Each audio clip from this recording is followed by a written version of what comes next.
Hi there, welcome to my channel where I take you on tours of unique homes and showcase stories of people choosing to live alternatively. In today's episode, we're visiting somewhere we've never gone before, a tiny living community in rural Texas. We're gonna meet up with Dianna, a retired woman who has chosen to downsize into a charming tiny home. With a spacious deck, a ground floor bedroom, and easily accessible storage solutions, Dianna's home is both functional and inviting. A lot of people love this kind of stuff. But she's found more than just a tiny house.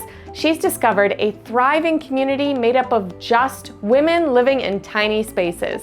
She's now living her best life in a place that truly feels like home. And if you like videos like this where we showcase stories of people living in alternative ways, make sure that you subscribe and hit that notification bell so that you know every single time we publish a new episode. Will you join me? Will you roll? Make this house our tiny home.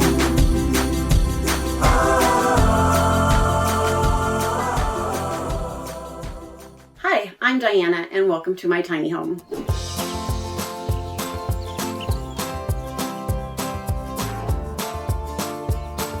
Before I went tiny, I lived in a double-wide mobile home that was approximately 1,300 square feet, and I was still working full-time. I had been looking at tiny homes for the last 2 years before I retired.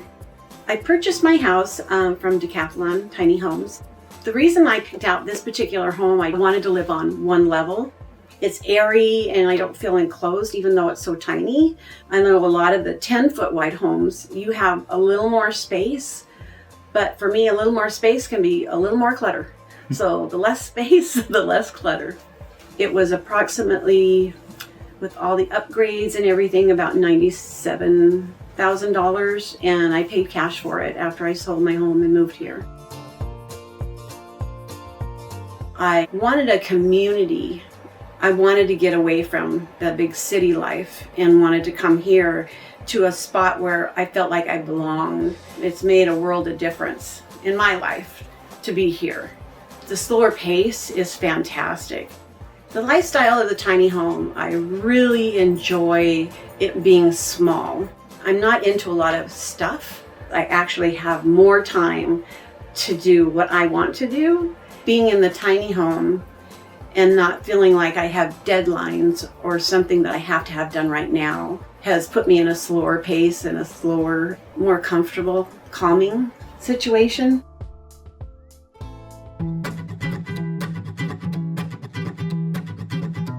My tiny home is 8.5 by 28 and it's approximately 238 square feet.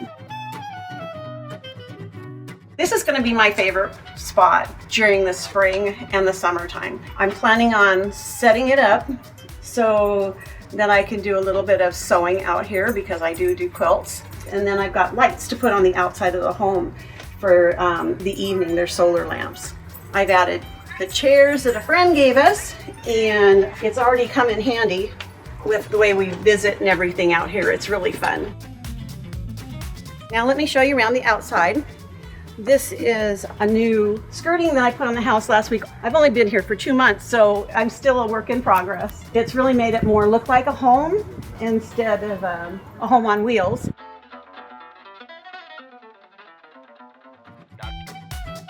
This is a spot that we can go underneath and put storage under there. I've got 2 of those, one here and one in the front. This is the electrical for the house.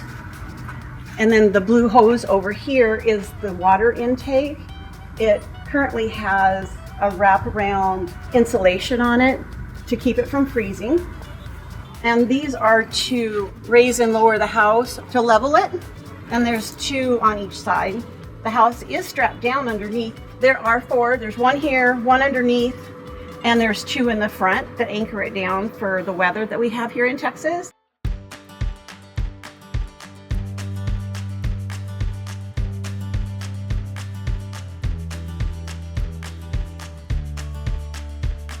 Welcome to my home. This is the kitchen. I've really enjoyed it. There's not a whole lot of room in our tiny home, so we try really hard to deviate what's important for us. I am a coffee person, so I have gone down from a 5-cup coffee machine down to, it's called an AeroPress that I use to make my coffee. It's only 1 cup at a time, but it doesn't take a whole lot of room, and I'm able to shove it in a drawer if I need to. This is a quartz countertop that I decided to go with instead of a butcher block. These are really nice to have. I've got 3 of these. One I added here to add more room to the countertop. I put all my vitamins in here and some of my cups in the bottom.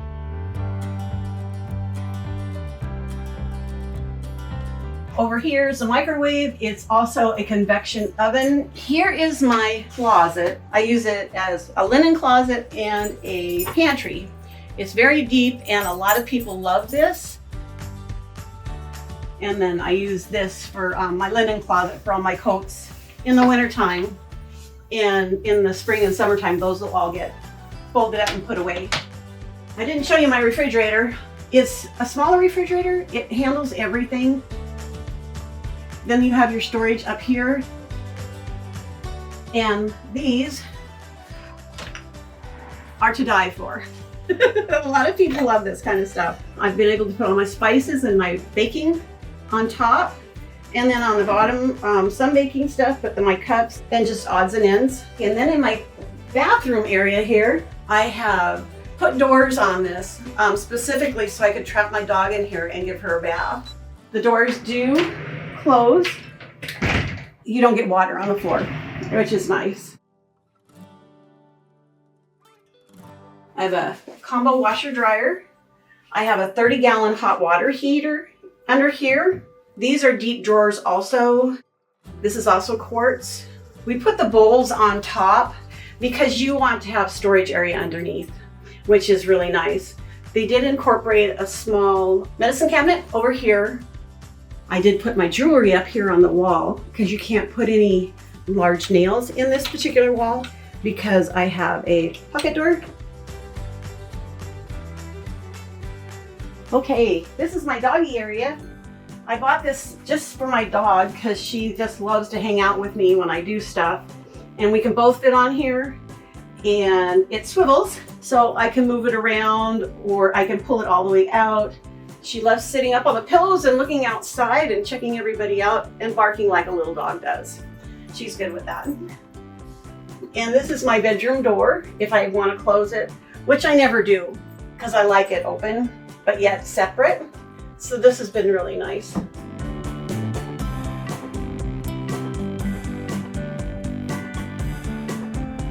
This is my bedroom. Like I said, I'm a quilter and I have lots of quilting things. It's a platform bed and it has 2 big drawers underneath that go 3/4 of the way across it. It's a queen. I've shoved things in here, so I'm not going to pull them out and show you because they're just full. And then I have put some things above that have quilting stuff in them as well as storage stuff. This is my closet and it is full, I'll warn you. It's not the prettiest, but you still have storage here, which has my quilting stuff in it. You can layer your clothes as many layers as you want in here. And it still just comes to the top of those. So you have 3 you can lay. I have found I don't use as many clothes as I used to because there's no place to keep your dirty clothes. So you're washing your clothes a little bit more often.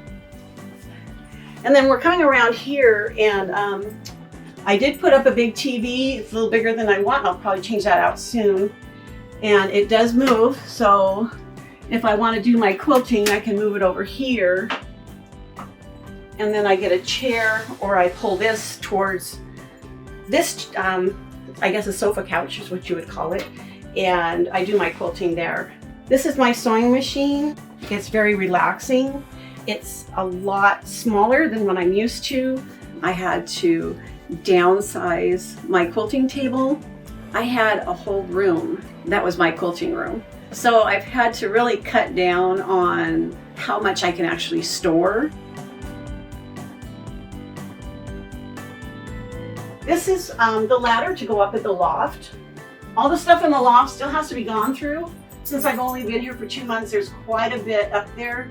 Most of it's sewing, most of it's material. It still needs to be organized. So in the springtime, I'll be able to take all that stuff out on the deck and organize it, and that's going to be really nice for my deck. This is the ladder. It's very light. It almost reminds me of balsa wood, but it is cedar, a special cedar, I guess. I'm still a kid, so we get the teddy up here, and this is one of the smaller quilts that I've made. One of the things I'd like to share is this was a really big decision to do this. This is your home. This is your forever. I just decided that, you know, I'm going to pull the plug after I came here. I loved it and I wasn't going any farther, and went and sold my home, packed everything up, and I drove from Washington State to Texas. The trip was fantastic. You know, I'm totally out of my element. All my friends up there were saying, wow, you're really going to do that? And I said, yeah, life is short and you have to enjoy it. And I'm going to do it. Every minute of it. It's fun, it's enjoyable, it's relaxing, and it's the best thing I've done. Thanks for watching this week's episode. We're going to be publishing a full tour of this tiny house community very soon, so make sure that you subscribe and hit that notification bell so that you know every single time we publish a new episode.